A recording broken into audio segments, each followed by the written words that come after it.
ગુજરાતમાં દારૂબંધીનો મુદ્દો ફરી એકવાર સંસદમાં ગુંજ્યો। દમણ દીવના સાંસદ ઉમેશ પટેલે રાજ્યની દારૂબંધી અંગે ગંભીર આક્ષેપો કર્યા।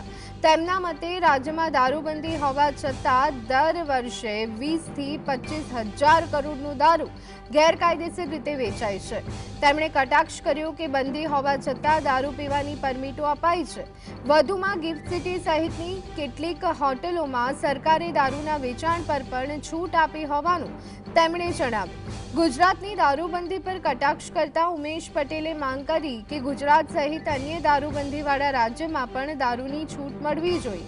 તેમણે હેલ્થ સિક્યુરિટી બિલ અંગે મત વ્યક્ત કરતી વખતે આ રજૂઆત કરી હતી।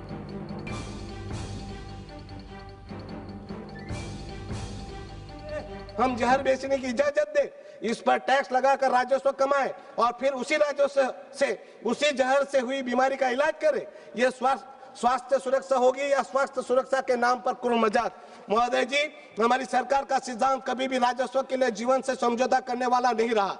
इसलिए मैं सरकार से विनम्र निवेदन करता हूं कि इस सेस बिल को वापस लिया जाए और इसके पर एक व्यापक, सख्त और वैज्ञानिक कंप्रेहेंसिव तंबाकू एंड गुटखा कंट्रोल बिल लाया जाए।